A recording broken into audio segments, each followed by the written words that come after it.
It was past midnight in the Argonne forest of France, 1918. The kind of night so dark that even the moon seemed afraid to look. Private Henry Johnson, just 25 years old and barely 5 feet 4, stood in a muddy listening post with another soldier, Needham Roberts. They were exhausted, soaked, and alone. Then came a faint, metallic snap, wire being cut. Johnson froze. Another sound, footsteps, whispers in German. And before he could even raise his rifle, the woods exploded with gunfire. The two men were ambushed by more than a dozen enemy raiders. Johnson fired until his rifle jammed. Grenades lit the trench like lightning. Roberts went down, hit and screaming, but Johnson didn't run. He threw every grenade he had, then swung his rifle like a club. When that broke, he pulled a bolo knife, a curved blade meant for clearing brush, not surviving a war. He fought through bullets, bayonets, and blood, refusing to fall. By the time reinforcements arrived, the ground was littered with enemy bodies. Johnson had at least 4 confirmed kills and had stopped the Germans from capturing Roberts or breaching the line. The French called him Le Diable Noir, the Black Death. He was hailed as a hero across Europe, but when the cheers faded and the medals gleamed overseas, America had already begun to forget his name. Therefore, to understand how a man could be celebrated abroad yet erased at home, we need to go back to where his story began. Before the war, Henry Johnson was just another name in a northern city that promised more than it ever delivered. He was born in Winston-Salem, North Carolina in 1892. But his family soon moved north, chasing the illusion of equality. They settled in Albany, New York, where factories smoked, trains roared, and segregation hid behind polite northern smiles. Henry worked any job he could find, carrying luggage at the train station, loading coal, shining shoes. He was small, wiry, but sharp-eyed and restless. The streets taught him toughness. The world taught him limits. He saw white men his age drive carriages, run businesses, wear uniforms that drew respect. For him, the best he could hope for was a tip and a nod, if that. But when America entered World War I in 1917, a strange chance opened. The country that had denied him a seat at its table was suddenly asking men like him to fight for its honor. Many turned away. Some didn't trust the promise. But Henry, he saw something else. Maybe the war was his chance to prove himself, to demand recognition through courage. Therefore, he walked into the recruiting office, signed his name, and joined a new all-black unit, the 15th New York National Guard, soon to become the 369th Infantry Regiment, the Harlem Hellfighters. It wasn't just enlistment, it was defiance. A silent declaration that even if America didn't believe in him, he would still fight for the ideals it claimed to stand for. When the 369th Infantry Regiment sailed for France, they carried 2 kinds of hope. One stitched into their flag, the other buried deep in their hearts. They hoped to fight for freedom abroad, but also to be seen as equals when they came home. Yet the moment their boots hit the mud of Europe, that second hope began to fade. The U.S. Army assigned white regiments to combat, black regiments like the 369th. They were handed shovels, not rifles. They dug trenches, hauled supplies, unloaded ships,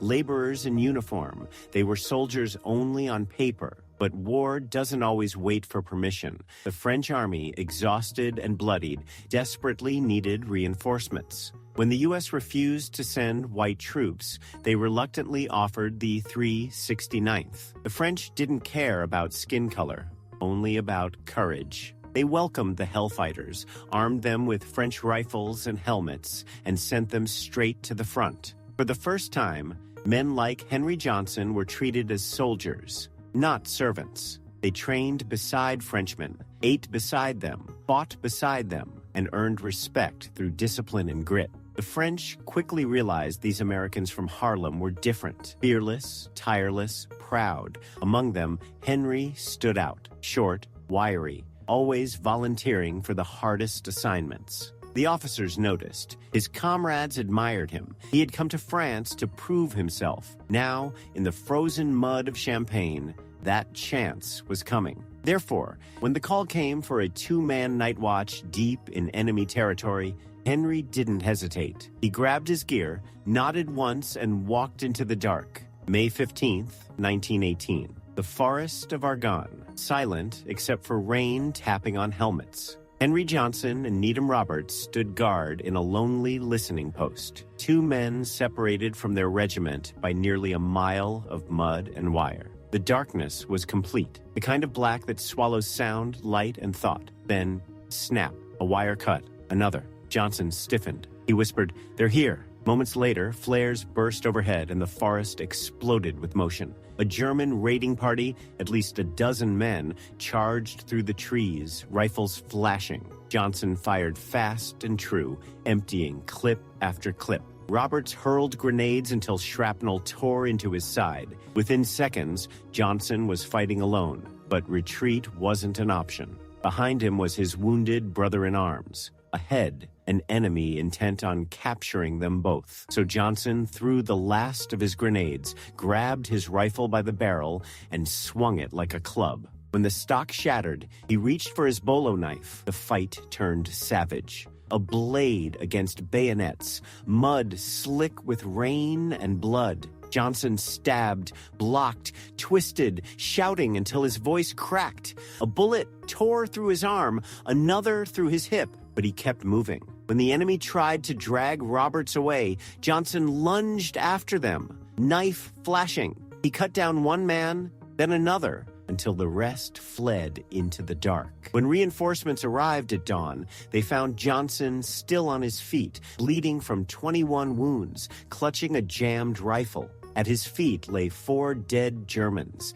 Dozens more had fled, leaving rifles, grenades, even a bloodied helmet behind. The French called him Le Diable Noir, the Black Death. They awarded him the Croix de Guerre with Palm, their highest military honor. He had saved his comrade. He had held the line alone. But while France celebrated him as a hero, America would soon remind him he was still a black man in a white man's army. Therefore, his greatest fight was yet to begin. This time, not in the trenches, but at home. When the Harlem Hellfighters returned to New York in 1919, they marched through Fifth Avenue like kings. Crowds packed the sidewalks. Jazz bands blared. Confetti poured from windows as the regiment that fought longer, harder, and more fearlessly than any other American unit in World War I came home. At the center of it all was Henry Johnson, the man the French called the Black Death. He limped down the avenue,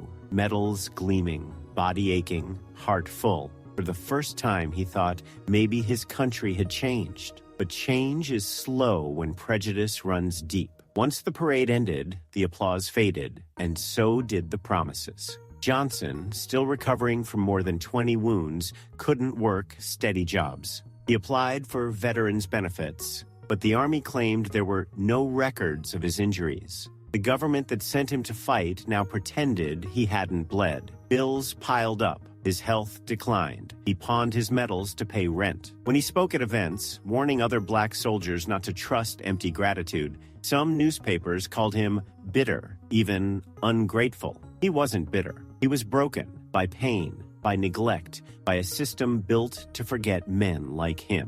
By 1929, Henry Johnson was gone, dead at just 36, buried in Arlington National Cemetery under an unmarked grave. No headline, no ceremony. The man who'd faced an army alone now vanished in silence. But silence doesn't last forever. History has a way of whispering its secrets until someone listens. Therefore, decades later, those whispers would rise again, and America would finally remember the man it had erased. For decades, Henry Johnson's name drifted through history like smoke, there, but unseen. No monuments, no textbooks, just whispers among veterans and a few historians who refused to let him disappear. Then, in the 1990s, the truth began to surface. Old records were unearthed, French reports, eyewitness accounts, letters from his comrades. Each one told the same story. a man who had fought like a legend, a man whose courage had been buried by racism and bureaucracy.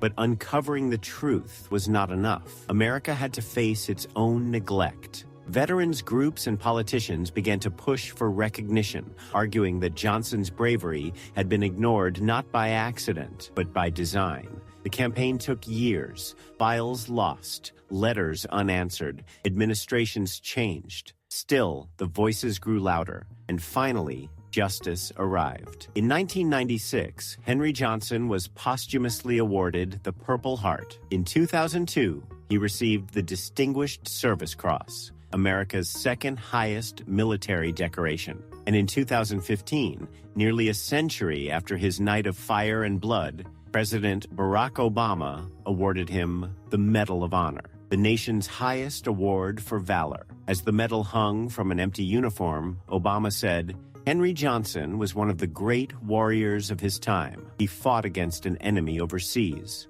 and prejudice at home." Those words hung in the air like a long-delayed salute. Today, Henry Johnson's name stands carved in marble, taught in classrooms, honored by soldiers who walk the same ground he once defended. The Hellfighter's legacy lives on, not just as warriors, but as proof that courage and dignity can outlast injustice. But medals, no matter how bright, can't erase the years of silence. They can only remind us how long it took to do what should have been done from the start. Therefore, the story of Henry Johnson is more than a tale of heroism. It's a mirror, showing a nation both at its worst and its best. He fought 2 wars, one abroad, one at home. And though it took a century to hear it, history finally remembers his name.